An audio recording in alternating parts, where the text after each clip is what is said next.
Então, agora nós vamos, né, ouvir a professora Denise falando sobre o curso de pedagogia, a entrada dela no curso de pedagogia.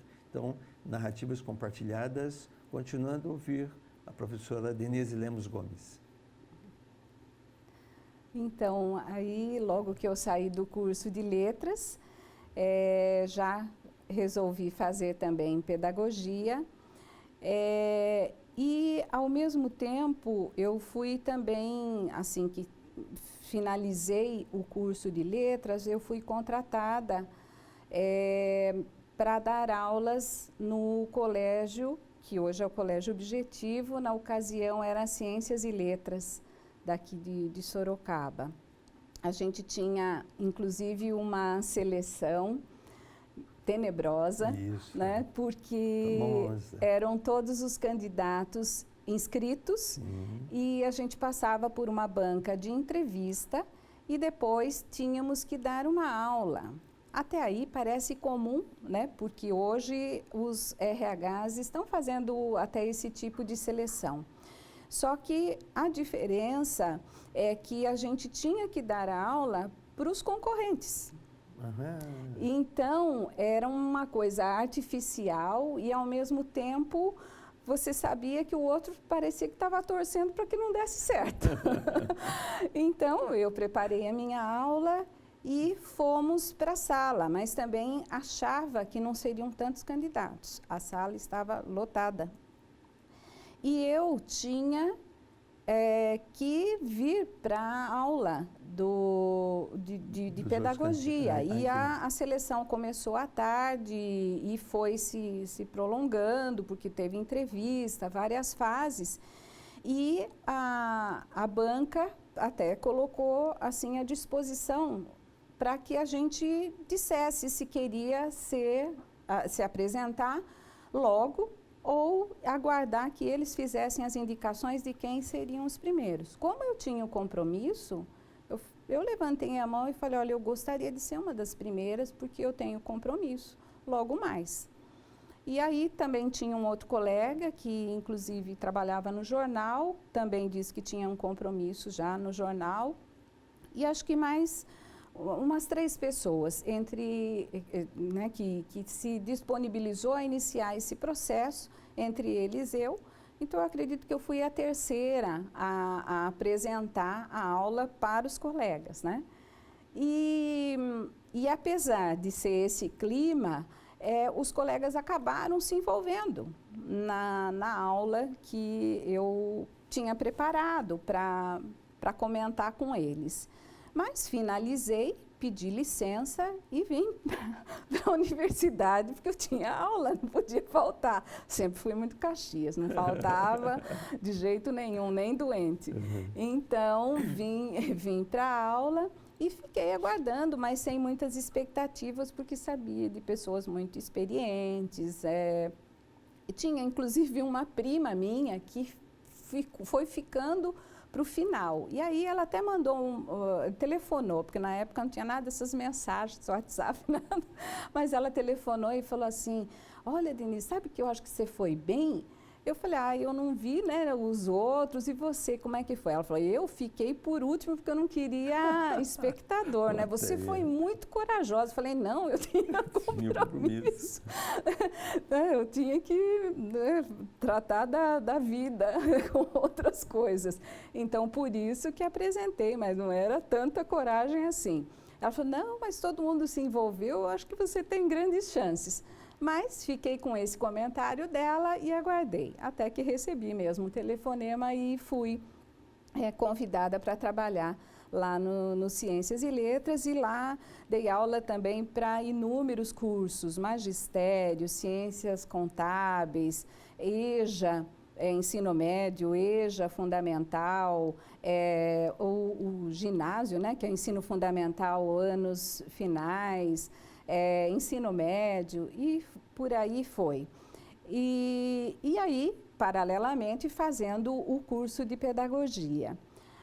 Também no curso de pedagogia encontrei pessoas também maravilhosas que hoje também reencontro nos corredores, professor Sandano, professora Vânia, que também foram excelentes professores, né, que deixaram saudade como docentes e hoje eu tenho o privilégio de tê-los como amigos aqui na instituição. Depois que eu terminei o curso de pedagogia, eu também fui fazer um concurso que também foi rápido. Eu tive até que uma relativa sorte de terminar o curso de letras e já iniciar, abrir, né, um concurso público estadual. Sim. Eu fiz esse concurso. Na época, as vagas eram para o estado inteiro, então era complicado, a gente não sabia para onde ia, porque poderia ser qualquer parte do estado de São Paulo, era muito concorrida as vagas. E eu me lembro que eu estava bem nervosa nesse momento de escolha e eu tinha uma tia que morava em Reginópolis, uma cidade desse tamaninho, uma rua só praticamente, para lá de Bauru. E ela falou assim, Denise, não se incomode, se você não conseguir uma vaga pertinho da sua cidade, aí na região, você vem morar comigo. E assim, para tentar me tranquilizar, e eu fiquei com aquilo, né, na ideia, eu falei, ai, que bom, né, eu tenho alguma coisa para recorrer. Então, eu fiz uma listagem de escolas e fui no primeiro dia, no período da tarde, porque eu era a 10ª do segundo dia, isso na classificação geral do estado. Então, eu falei, se eu chegar e eles chamam de 10 em 10, eu não vou saber nem que vagas foram escolhidas e o que não foi. Então, eu fui era uma segunda-feira à tarde para ver o que estava sobrando, né, das vagas. E chegando lá, eu comecei a observar que todas as vagas de Bauru iam indo embora, porque Bauru tem uma universidade muito forte, né? Então teve pessoas que foram aprovadas no concurso, inclusive na minha frente, né? Melhores classificadas. E começou a me bater aquela ansiedade que eu falei, nossa, aquela minha última cartada, que seria morar com a tia, acho que não vai dar certo. E nem fiquei atenta que a região de Sorocaba, e mesmo Sorocaba, não estava sendo escolhida. Até que eu falei, nossa, eu preciso começar a pensar então numa outra alternativa que eu acho que não vai dar certo, né? E foi aí que eu comecei a observar que muitas escolas de Sorocaba não tinham sido escolhidas da região, Alumínio, que tinha inclusive a CBA, né, que tinha um forte acompanhamento nas escolas boas, Votorantim, então estava tudo lá. E daí é que eu voltei para Sorocaba e fui rodar pela cidade para ver essas escolas, porque eu não tive a pretensão de fazer lista da cidade de Sorocaba, nem das escolas daqui, não conhecia, e acabei daí fazendo uma lista de Sorocaba e acabei por escolher mesmo uma escola aqui em Sorocaba e não sair daqui, né? No dia seguinte, quando me chamaram lá. Qual escola que era? Mas foi a escola Joaquim Isidoro Marins, na Vila Angélica. Né? Então, foi a minha primeira escola. E já tinha substituído, a minha primeira substituição foi na escola Jordina do Amaral Arruda, que era na Nova Sorocaba. Mas quando eu ingressei, eu tinha 15 dias de substituta. E isso também entrava na classificação, mas nos meus pontos isso não fez diferença, porque a substituição era anterior ao período em que contariam esses dias. E também seriam dias seria pouco significativo para a gente fazer essa soma para a minha classificação, né? Então, depois, como eu já estava dentro, né, de uma escola estadual e já tinha também terminado o curso de pedagogia, Nunca quis parar de estudar, falei, então agora eu vou fazer uma especialização. Sim. Aí fui fazer uma especialização em gestão educacional também. E aí foi nessa época, quando eu finalizei gestão educacional, estava abrindo em Sorocaba o Cefam, que é Centro de Estudos de Formação e Aperfeiçoamento do Magistério, que era para alunos do ensino médio, era quase que equivalente ao magistério, só que era um curso em tempo integral, num modelo novo para ser implementado aqui em Sorocaba. Então, daí, como eu tinha gestão, como eu tinha até que um bom desempenho como docente lá na escola, eu fui convidada para assumir a coordenação deste projeto novo, né? Era um projeto. E até quem fez o convite foi o professor Wilson Sandano, que na ocasião estava como dirigente regional de ensino. Aí eu aceitei, precisei me afastar daí como docente e fui coordenar e implantar mesmo esse projeto. Funcionou no CEONC, que era a Escola Otávio Novaes de Carvalho, onde tinham algumas salas ociosas. Então, nós começamos o curso com 4 salas, só que eram umas salas emprestadas. Então, também um período difícil de conquista de espaço, porque lá funcionava uma escola. Então, um projeto entrando parecia que era alguma coisa intrusa, né? Num espaço que já era daquele corpo docente, daquele grupo que estava ali. Então, também foi um período de muita conquista, da gente tentar mostrar o trabalho, mostrar que a seriedade do curso, e felizmente o curso foi se expandindo, né, de 4 para 8 salas, de 8 para 16 salas, até que atingiu também o limite máximo nesse espaço que era do Otávio Novaes de Carvalho. E neste período também eu comecei já a almejar continuar de novo os meus estudos, me aperfeiçoar mais. E aí foi que eu tentei o mestrado, né? Escrevi um projeto e de novo vim para cá, para a Uniso, apresentar esse projeto e fui aprovada para ingressar no mestrado. As horas de mestrado eram com maior exigência e eu precisava de mais tempo, porque tinha os créditos a serem cumpridos e o momento da escrita, né, do projeto. Então, eu tive que fazer uma opção, de novo, abrir mão da coordenação do curso. Esperei terminar a primeira turma, então eu fiquei os 4 anos, fiz o fechamento da primeira turma e uma colega que já estava na equipe, né, deu sequência, junto com a professora Dinária e o professor Og, que na ocasião já estavam na equipe do Cefam, e eles deram continuidade à coordenação e eu retornei para minha sede, que era a Escola Joaquim Isidoro Marins. O Og, que foi coordenador de História Foi aqui. Também coordenador de História aqui. Aí ele foi coordenador depois que eu saí do Cefam. E nesse momento também o Cefam saiu desse espaço, que era o Otávio Novaes de Carvalho, e foi transferido para o Asilo dos Velhinhos. E eles brincavam comigo que eu saí porque eu não queria ir para o asilo.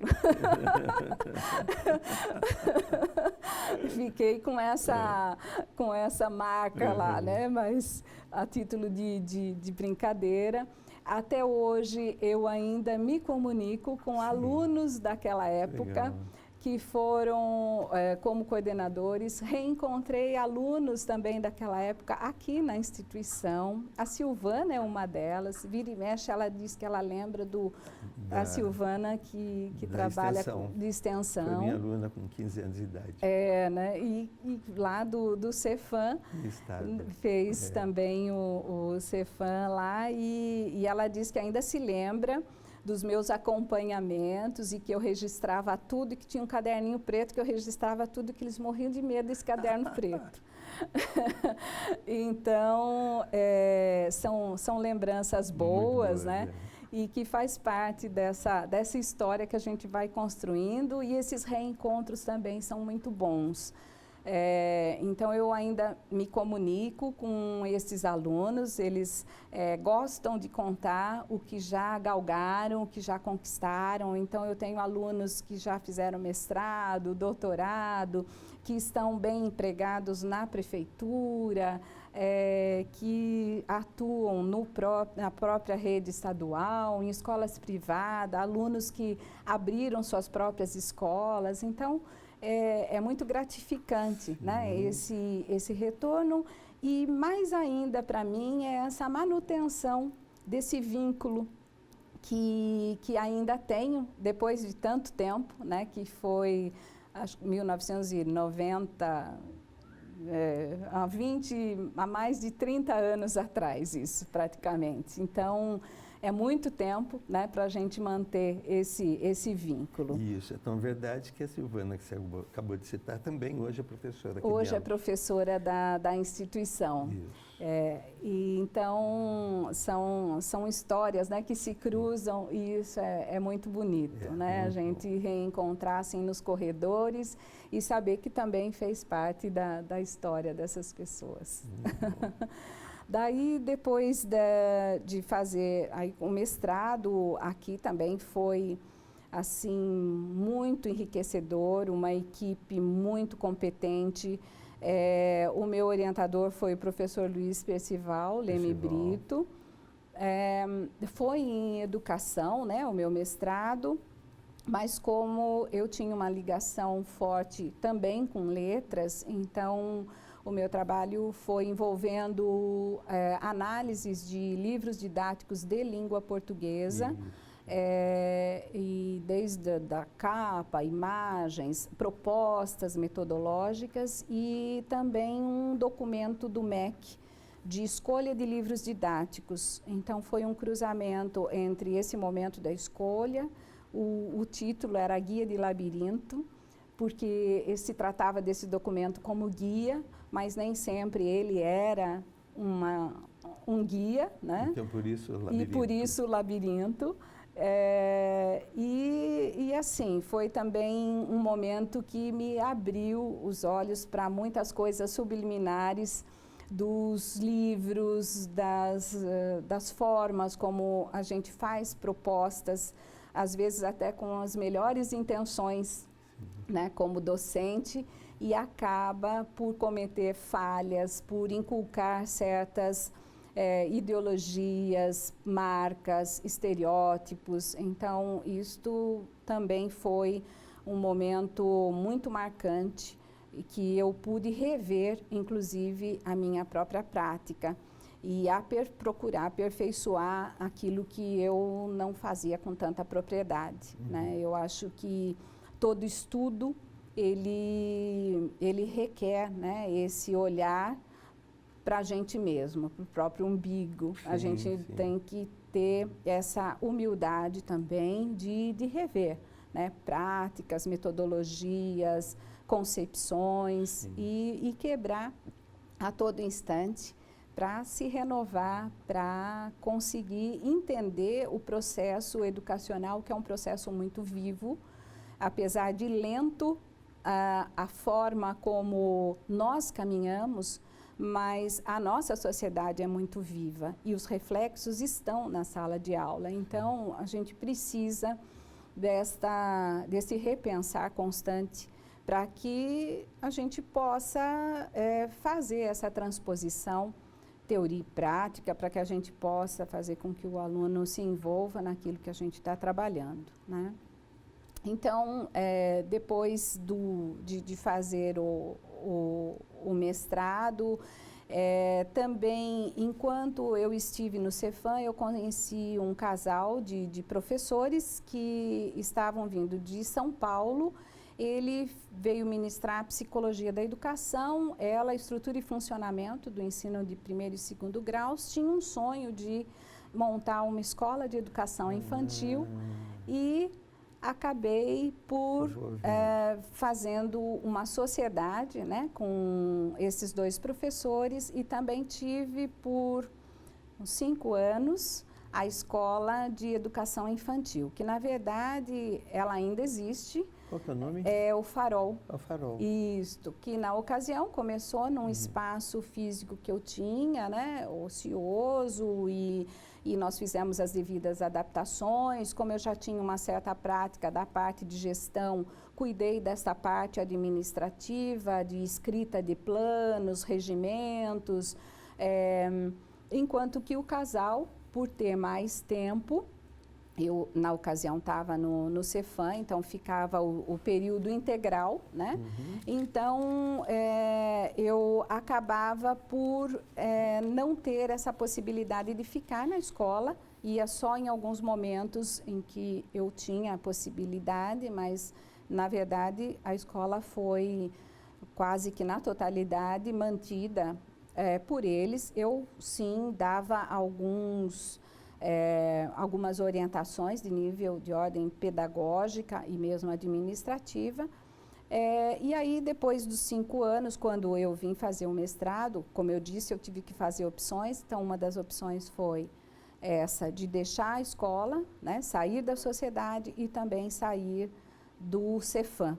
E aí voltei para a Escola Joaquim Isidoro Marins, reduzi minha carga horária, ficava com pouquíssimas aulas, o que significava também menos dinheiro, mas são sacrifícios também que a gente faz na vida, por ideal e também por galgar, né? Por pretender galgar outros espaços também, né? E aí foi que eu acabei por optar por isso e consegui terminar o mestrado, e logo em seguida também teve uma vaga, ao término, né, do mestrado, teve uma vaga de aulas de didática aqui na instituição, que a professora Ana Edna, que ministrava um curso, não estava muito bem de saúde e que precisou reduzir as horas dela. Então vim, fiz o processo de entrevista e acabei sendo selecionada e iniciei aqui,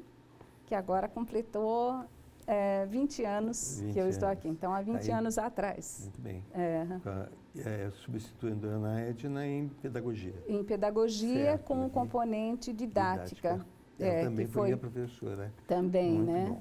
Então, vamos finalizar este bloco e a seguir ouviremos a professora Denise falando sobre a presença dela dentro da Universidade de Sorocaba como professora. Até já.